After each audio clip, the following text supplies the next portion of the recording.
Ika-22 kabanata. Ipinakita rin sa akin ng anghel ang ilog na nagbibigay buhay.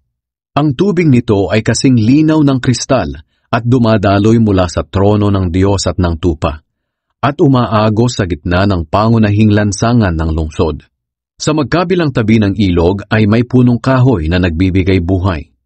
Namumunga ito ng 12 beses sa isang taon, 1 beses sa bawat buwan. At ang mga dahon nito ay ginagamit sa pagpapagaling sa mga bansa. Walang anumang isinumpa ng Diyos na makikita roon. Naroon ang trono ng Diyos at ng tupa, at sasambahin siya ng mga lingkod niya. Makikita nila ang kanyang mukha, at isusulat sa mga noo nila ang kanyang pangalan. Wala ng gabi roon, kaya hindi na kailangan ng mga ilawan o ang liwanag ng araw. Dahil ang Panginoong Diyos ang magiging ilaw nila, at maghahari sila magpakailanman. Ang pagbabalik ni Jesus. At sinabi sa akin ng anghel, ang mga salitang ito ay totoo at maaasahan. Ang Panginoong Diyos na nagpapahayag sa kanyang mga propeta ang siyang nagsugo ng anghel niya upang ipakita sa mga lingkod niya ang mga bagay na malapit nang mangyari. Sinabi ni Jesus, malapit na akong dumating. Mapalad ang mga sumusunod sa mga pahayag ng Diyos sa aklat na ito. Akong si Juan ang nakarinig at nakakita ng lahat ng ito. Matapos kong marinig at makita ang lahat ng ito, lumuhod ako upang sumamba sa anghel na nagpakita sa akin ng mga ito.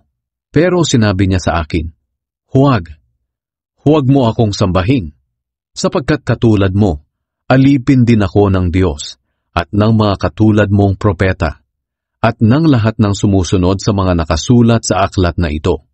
Ang Diyos ang sambahin mo. Sinabi pa niya sa akin, huwag mong ililihim ang mga propesiya sa aklat na ito, dahil malapit na itong matupad. Ang masama ay magpapakasama pa, at ang marumi ay magpapakarumi pa. Pero ang matuwid ay magpapakatuwid pa, at ang banal ay magpapakabanal pa. Sinabi ng Panginoong Jesus, makinig kayo, malapit na akong dumating. Dala ko ang aking gantimpala para sa bawat isa, ayon sa mga ginawa niya. Ako ang Alpha at ang Omega, na ang ibig sabihin, ang una at ang huli, o ang simula at ang katapusan ng lahat. Mapalad ang naglilinis ng mga damit nila, dahil papayagan silang makapasok sa lungsod, at kumain ng bunga ng punong kahoy na nagbibigay buhay.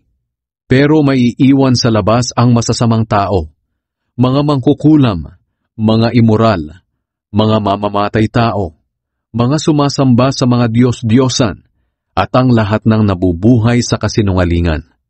Akong si Jesus ang nagsugo sa aking anghel, upang sabihin sa iyo ang mga bagay na ito para sa mga iglesia.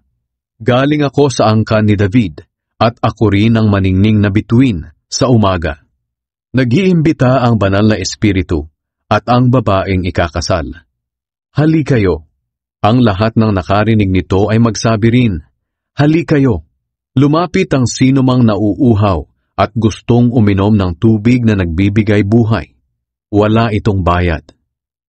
Ang pangwakas na sinabi ni Juan. Ako si Juan ay nagbibigay babala sa lahat ng nakakarinig sa mga pahayag ng Diyos sa aklat na ito.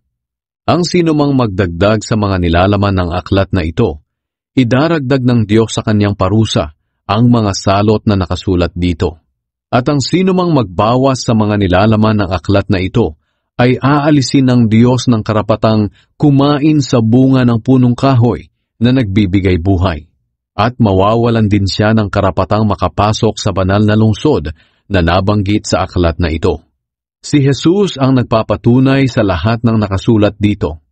At sinabi pa niya, talagang malapit na akong dumating. Sinabi ko naman, sana nga po, pumarito na po kayo, Panginoong Jesus. Pagpalain kayong lahat ng Panginoong Jesus.